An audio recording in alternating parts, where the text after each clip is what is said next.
Mga kagulat world, may isang kwento tayong pag-uusapan ngayon na hindi lang basta update.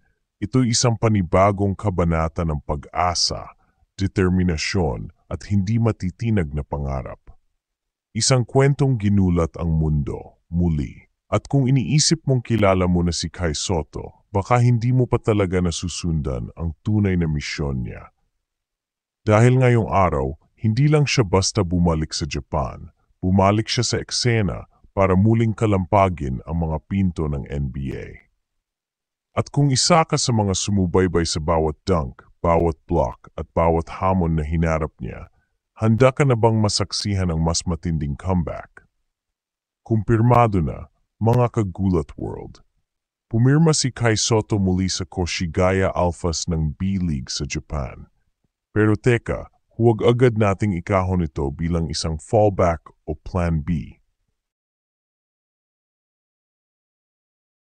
Dahil kung titingnan natin ito mula sa mas malawak na lente, this is not a step backward.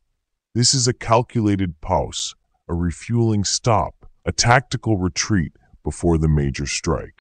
Hindi ito ang katapusan ng NBA dream. Sa katunayan, ito ang panibagong simula. Isang taon ng focus, isang taon ng pagpapalakas, isang taon ng muling pagbabalik sa mapa ng global basketball. Hindi naging madali ang pinagdaanan ni Kai. Matapos ma-undraft sa NBA draft, sunod-sunod ang mga pagsubok. Mula sa hindi sapat na playing time sa Adelaide 36ers hanggang sa Summer League stint na kulang sa minuto at ang hindi inaasahang injury na tila naging checkpoint sa kanyang pag-akyat. Sa panahong iyon, unti-unting humina ang ingay. Nawala ng exposure. Nagduda ang ilan. Pero hindi si Kai. Habang ang mundo'y tumahimik tungkol sa kanya, patuloy siyang nagbubuo ng plano. Patuloy siyang lumalalaban kahit hindi siya nakikita ng spotlight. At ngayong may panibago siyang kontrata, nagsimula na muli ang ingay. Nagising na naman ang mundo. At bakit nga ba Koshigaya Alphas? Simple lang, tiwala. Hindi mo pipirmahin muli ang isang player na galing sa injury kung wala kang nakikitang potential. Pero pinili pa rin siya ng pinatunayan lang nito na si Kai ay hindi lang basta 7-3s na player. Isa siyang asset. Isa siyang proyekto na malapit na maging produkto. Isa siyang haligi sa court na kaya mong i-develop para maging world class. Sa Koshigaya, malaki ang tsansa ni Kai na makuha ang pinakamalagang elemento para sa anumang aspiring NBA player, playing time. Hindi lang playing time bilang role player, kundi bilang focal point ng kanilang system. Defense, offense, leadership, lahat ng iyan may papakita niya ng buo. Ayon sa mga insider sources, ang kontratang ito ay may opt-out clause. Ibig sabihin, may flexibility si Kai para tumugon sa tawag ng NBA kung may bigla ang opportunity. Hindi siya nakakulong, hindi siya nakatali. Sa madaling salita, ito ay hindi simpleng kontrata. Ito ay bridge contract. Tulay pabalik sa mas mataas na pangarap. Kaya sa mga nagsasabing, balik Japan na lang siya, isipin niyo ulit. Ito ay isang misyon, hindi simpleng pag-recover. At para mas malinaw, hindi lang si Kai ang dumaan sa ganitong ruta. Tandaan natin si LaMelo Ball, bago maging NBA Rookie of the Year, dumaan muna sa Australia's NBL. Ginamit niya ang platform na iyon para maipakita ang maturity ng laro niya. Si Luka Doncic, naghari muna sa EuroLeague bago tuluyang pasukin ng NBA. Hindi lahat ng daan ay kailangang dumiretso sa G-League o NCAA. Minsan, ang tunay na paghahanda ay nangyayari sa mga liga kung saan ikaw ang bida, hindi lang bench warmer. At yan ang plano ni Kai. Magpakitang gilas bilang primary big man ng Alphas. Ipakita na siya ang future ng basketball, hindi lang sa Pilipinas, kundi sa buong mundo. Ngayong committed na ang Koshigaya kay Kai, asahan na nating mas malaki ang role niya sa team. Hindi lang siya basta shot blocker. Gagamitin siya bilang rebounder, post presence, at posibleng offensive threat.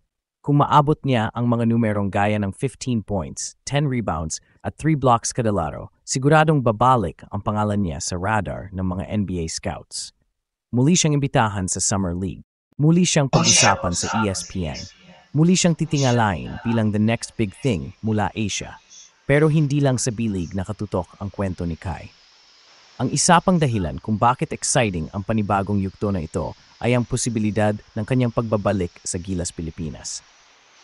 May clause sa kontrata na pinapayagan siyang sumali sa mga FIBA-sanctioned events. At kung may isang lugar kung saan pwedeng magpakitang gilas si Kai sa harap ng global talent, ito yon. Asia Cup, World Cup qualifiers, Olympic qualifiers, lahat ng ito pwedeng maging stage ni Kai. Dito niya mapapakita kung paano siya nag-mature.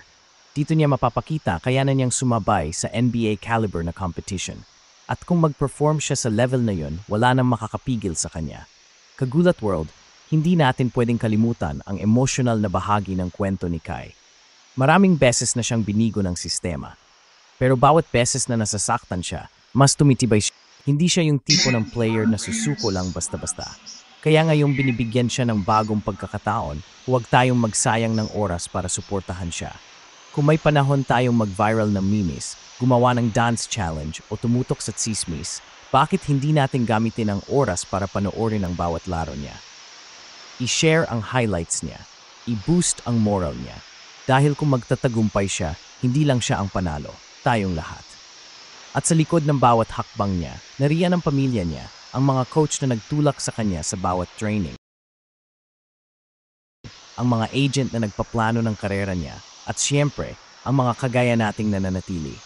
Hindi lang kapag headline siya, kundi lalo na sa mga panahong hindi siya napapansin. Dahil ang tunay na taga-suporta, hindi nawawala kahit kailan. Maraming nagsasabi, bakit hindi na lang siya sa G League? Pero kung iisipin mong mabuti, mas stable at mas respektado ang sistema sa Japan ngayon. May role ka, may check na minuto, may respeto sa international talent, at higit sa lahat, may direksyon.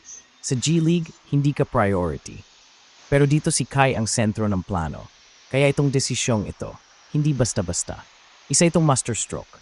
Kagulat World, kung titignan mo sa kabuuan, parang anime talaga ang kwento ni Kai. May hero arc, may training montage, may injuries na parang plot twist. Pero ngayon, nasa bagong arc tayo. Mas mature na siya, mas handa, at mas determined. Kung dati, potential lang ang sinisigaw ng pangalan niya, ngayon proof na ang susunod na target. Kaya't habang sinusuportahan natin siya sa bawat laro, dapat handa na rin tayong muling masorpresa. Dahil hindi natin alam kung kailan tatawag ang NBA. Pero ang malinaw, handa na si Kai kapag dumating yon. At kung mangyari man yon, kung marinig natin ulit sa balita na Kai Sotto signs with NBA team, mas masarap yung tagumpay. Dahil alam natin kung saan siya nagsimula, sa hirap, sa sakit, sa pananahimik. Pero sa kabila ng lahat, hindi siya bumitaw. At hindi rin tayo bumitaw. Mga Kagulat World, ito ang klase ng kwentong gustong-gusto nating marinig. Hindi lang dahil tungkol ito sa basketball, kundi dahil ito ay kwentong determinasyon, disiplina at pangarap. Kwento ng bawat Pilipino na kahit ilang ulit mabigo ay patuloy na lumalaban. At si Kai, siya ang mukha ng laban na yan. Kaya sa bawat laro niya sa B-League, suportahan natin. Sa bawat highlight niya, ipakalat natin. At sa bawat panibagong balita tungkol sa kanya, gawin nating viral. Dahil dito sa Ginulat ang Mundo, hindi lang balita ang binibigay natin, kwento ng inspirasyon, kwento ng Pilipino, kwento ni Kai.